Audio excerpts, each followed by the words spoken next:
Something always struck me wrong about that film Arachnophobia, if you remember it. Why was it called Arachnophobia? Weren't there completely valid reasons to be afraid of spiders in that film? I mean, not even just in the film, but They have certain unique characteristics, for instance, making webs which just feel odd to the touch, and then the eight legs thing, which you can't even escape them in the water. Do an internet search for sea spider, and there's some things that can't be unseen. So, although appearance isn't everything, I would say that there's very good reasons to be afraid of them. Okay, so currently there's a phobia that is equally, if not as much misdiagnosed as this arachnophobia was. Especially considering the tenets of the things that you're apparently being phobic of, and the subsequent actions some take from adherence to their preferred declarations, examples, and interpretations of that thing. Well, that you know what thing I'm talking about, and get why I'm saying thing instead of the actual thing leads me to ask, is it a phobia? Here's what Wordnick defines phobia as. Noun, a persistent, abnormal, and irrational fear of a specific thing or situation that compels one to avoid it, despite the awareness and reassurance that it is not dangerous. Or a strong fear, dislike, or aversion.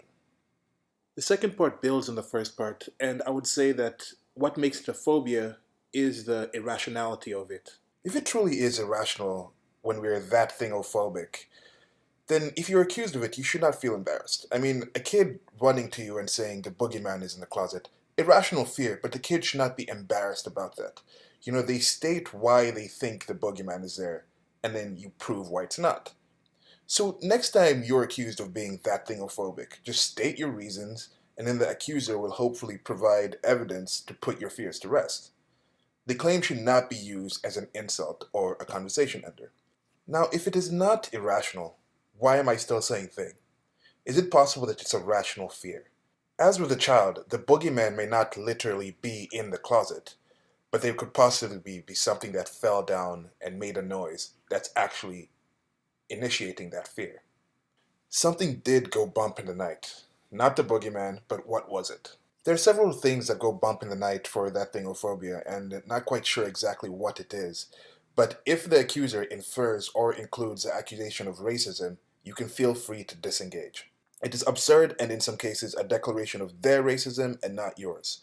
You should not spend your limited time with self-declared racists. If able, point out Indonesia, India, the Sudan, and millions of believers of European and other ancestries. Speaking of Indonesia, here is a short recollection. Some years back, my folks were hosting a dinner, and a young missionary that was currently a seminary student at the Vatican was in attendance.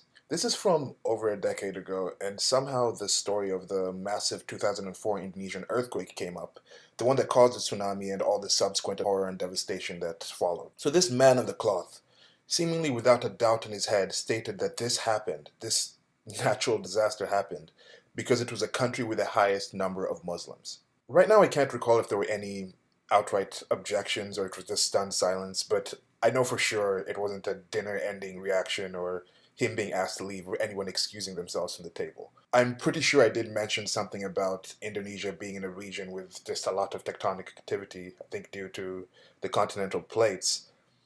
And I do recall laughing in disbelief. After the dinner, with my sister for one, I think we also had some looks exchanged over the dinner table.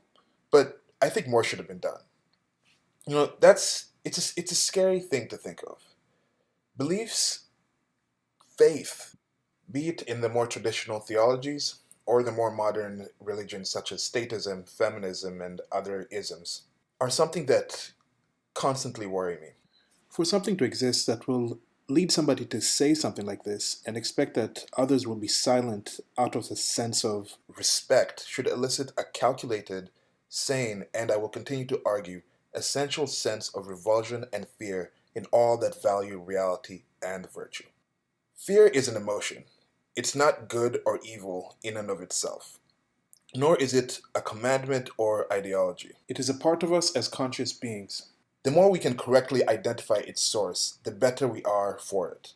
The importance of identifying the actual issue was something I touched on in the Dear White Genocide video when I made the case that though there is a demographic shift occurring, it does not qualify for the definition of genocide. An example of benefiting from getting to know what the source of fear is that I often use is fire. Historically, I'm talking prehistory, in our evolutionary environment, whichever ancestors of ours decided to actually understand fire, instead of just run away, like in Monty Python, um, the ones who decided to actually stop and understand it, see if they could control it, possibly look around and see, look, all the creatures, including us and the creatures that try to eat us, seem to be running away from this thing. If we could find a way to control that thing, or to understand that thing, or to use that thing, then maybe we can be safe by being able to be closer to that thing than other things. So, to that end, you find out that fire isn't just a source of destruction, but can also be a source of protection and energy. Now, the thing is Islam.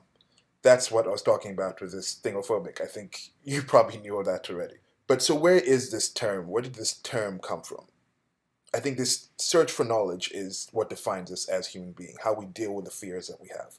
And a big part of this, I think, religions in general, came from our awareness of death and trying to understand what happens after death. And there's different ways we do this. Islam is one of them. So where did Islam come from? Where did this term itself? Okay, let's just talk about the term itself, because this term is dangerous. It's used to shut down conversations. It's used to reduce the understanding of different things. You talk about certain topics, Islamophobic, end of topic. This is a horrible thing.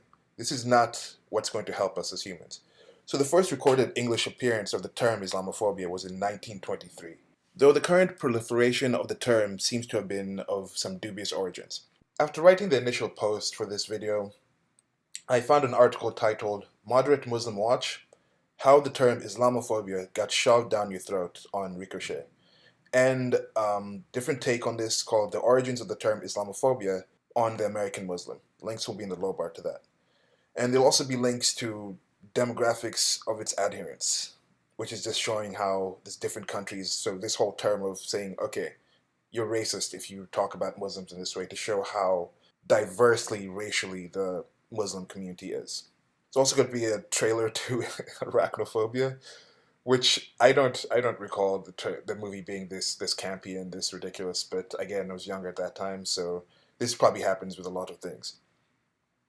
But as I said, this being that thingophobic, when something is fearful, or they say it's fearful, you go out and you try to get to know more about it. And I don't want to say unfortunately, because I think finding out information is good. The more I'm finding out about the tenets of Islam, some of its foundational beliefs, its foundational teachings, it makes me recall this saying that I came across when I was coming out of my being raised as a Christian. People are good despite religion, not due to it. And that fits. I think people who claim to be Muslim are not good because of what's taught in the Quran or their religion, but despite what's taught. They choose to pick the good parts and leave out the many horrific parts. And on that note, there's also another video in the low bar, link to this video, where it's people making really horrible decisions based off of what's in the Quran. So check those out. The video's tough to watch, but I think it's good for people to see and know that, because we see the good parts, and we should not necessarily take the good parts for granted, but it should not lead us to ignore the truly horrific parts. Okay, that's it. That's it for now. Thanks for listening. Like, share, and subscribe. Till next time, bye.